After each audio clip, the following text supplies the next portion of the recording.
হ্যাঁ সারাশি অভিযান, হ্যাঁ সারাশি অভিযান যদি চালায় আমাদের কোনো আপত্তি নেই। ওনারা কেন চালাবে, কি জন্য চালাবে, যারা আসামি যদি কথা আমাদের আসামি আছে মুখখানে, আমরা আসামি ধরতে যাব, আমাদের কোনো আপত্তি নেই। তবে আসামিদের নাম ঠিকানা বলতে হবে। আপনি এখানে ডালাভাবে ডিসি মমিনার মতো ডিসি মমিনা এখানে এভারেজ মানুষের গ্রেপ্তার করে নিয়ে ঢুকে দিছে ওয়ার্ডে, পানিশমেন্ট ওয়ার্ডে, মেয়ে লোকও চায় না পুরুষ চায় না। এই ধরনের ঘটনা জঙ্গলস্থলে মরুতে দেওয়া যাবে না। আমার ব্যক্তি মালিকানার সম্পত্তির থেকে আপনি চাইলে আমাকে উচ্ছেদ করার কোনো সুযোগ নাই। আপনি সাময়িক আর উপরে কি করতে পারবেন, ব্রয়েল প্রয়োগ করতে পারবেন, অত্যাচার করতে পারবেন, এটা কোনো সমাধান না। সে এখানে ভাই আমি যদি ভাই শুনেন, এখানে পার্টি অফিস টফিস যে যা আছে রাজনীতিকরণ করে, তবে এখানে কোনো হানাহানি কোনো প্রকারের জন্য বিশৃঙ্খলা না হয়। এখন আপনি চাঁদাবাজি করতে পারতেন জঙ্গল জলিমপুরে ব্যাগ হয়ে গেছে কি সন্ত্রাস, আসতে সবাই ভয় পায়। আপনারা মিডিয়া কিছু কিছু মিডিয়া, আমরা সব মিডিয়ার কাছে, আমি বললাম না, আমি আছি টিভিতে সোহাগ বিশ্বাসের একটা লিগেল নোটিশ করছিলাম, উনি আমার লিগেল নোটিশে জবাব দিছে কি আমি বিভিন্ন দপ্তর থেকে জানছি। তা আপনি এভাবে ভাই আমার কথা যদি আপনি প্রচার না করেন, আপনি সেটা পারবেন না, আপনি কোত্থেকে মিথ্যা তথ্য উপাত্ত এটা ডেলি প্রচার করে দিচ্ছেন, তাহলে আপনি তো হয়তো আমার কথাটা আপনাদের খারাপ লাগতে পারে, আপনি সাংবাদিকের নামে একজন কলঙ্ক। ইয়াসিন ভাই, আমরা এই রিসেন্টলি ঘটনার পর শুনতে পাচ্ছি যে ইয়াসিন একটা আতঙ্কের নাম। হ্যাঁ বলেন, আসলে এই যে রিসেন্টলি এই ঘটনার পরে কেন আপনারা, কে বলছে নামটা? বিভিন্ন মিডিয়া শুনলাম। কোন মিডিয়া বলে না, এগুলো সব মিডিয়ার পিছনে ইন্ধন দাঁত হয়েছে। দেখুন রোকন, আমি আপনাকে 100% লিখিত দিলাম। আমি তো বললাম আজকে রোকনকে গ্রেপ্তার করেন, দেখবেন দেখ কালীকে যদি সব সমস্যার সমাধান না হয়, সব ঘটনা যদি বাইরে না আসে, রোকন, রাজু, নলা কাশেম, সাধু, জিয়া, আমার কাছে লিস্টি আছে, এরা 30 জনের চাঁদা দিচ্ছে। কত? 30 জনে মিলি 10 লাখ টাকা দিচ্ছে। 10 লাখ টাকার ফাঁদে ভাড়া দিছিল ওরা। আমরা যারা চাঁদা দিছি এদের লিস্টি বাইর করে দিছি যে এখানে কি জন্য আসলো, গাড়ি ছাড়া বা এদের পোশাক ছাড়া এরা এভাবে কেন ঢুকলো, আর ওখানে কোন আসামি ধরতে গেছে, কোন আসামির নাম আপনারা শুনছেন যে অমুক আসামি ধরতে গেছে? কারো নাম প্রকাশ করা হয়নি। যাই হোক, আজকে আমার আবারও আমি জোরালো বক্তব্য রাখছি, যদি এখানে অনাকাঙ্ক্ষিত কোনো ঘটনা যদি এলাকাতে হয়, এটা কিন্তু জনবিস্ফোরণ ঘটবে। এই জনবিস্ফোরণের দায়ভার কিন্তু প্রশাসনকে নিতে হবে। সর্বশেষ আরেকটি প্রশ্ন, এই রোকন মেম্বার যে আধিপত্য বিস্তার করার চেষ্টা করছে, তার আসলে খুঁটির জোরটা কোথায়? তার খুঁটির জোর আসলাম চৌধুরী, তার খুঁটির জোর এসে দেখি আসলাম চৌধুরী।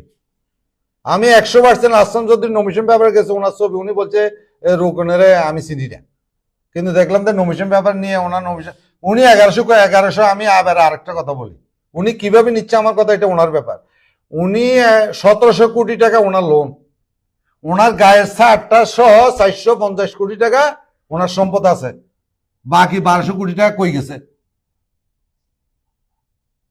বাকি 1200 কোটি টাকা গেছে কই? যাক সেটা রাষ্ট্রীয় ব্যাপার, যারা ভোট করবে।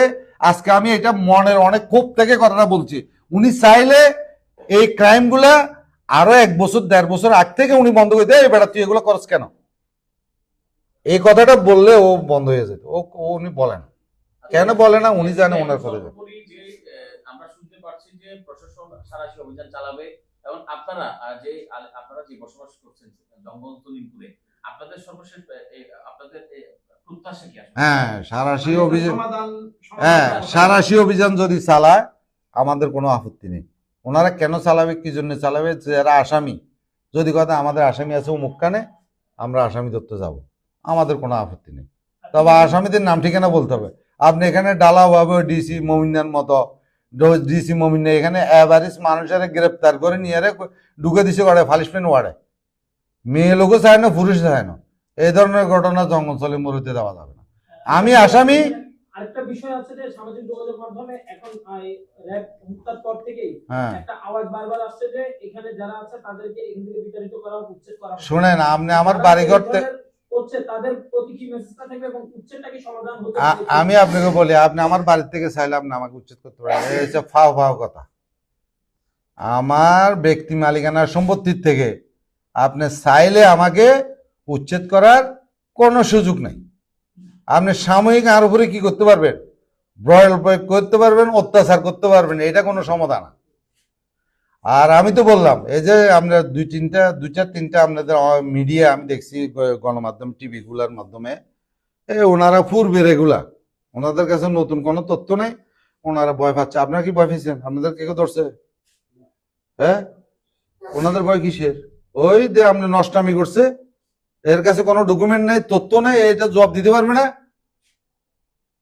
আপনি আমার কাছে তথ্য চান, আমি দিই, তাহলে ওনারা এটা কোনোদিনও সম্ভব না। আপনি আমার বাড়িঘর, আমি তো বললাম এখানে এক লোকের বাড়িঘর ভাঙিয়ে দিছে, ওই কি সাদাত মেম্বার নাকি, তো সাদাত মেম্বারের বাড়ি ভাঙিয়ে দিছে। সাদাত মেম্বারের কি জায়গা চলে গেছে? ওনার জায়গা আছে তো। আরে ভাই, আপনার ক্ষমতা কতক্ষণ থাকবে? কালকে যে আরেকজন আসে আমারটা ভাঙিয়ে দিত না, তার গ্যারান্টি কিসের? ডিসি মমিনি কি কম করছে? আপনারাই বলেন ডিসি মমিনের জায়গায় ডিসি মমিন, আর জায়গাতে আমি ডিসি মমিন আজকে কোন দিকে যাবে সেই নিজেও কুল পাচ্ছে না।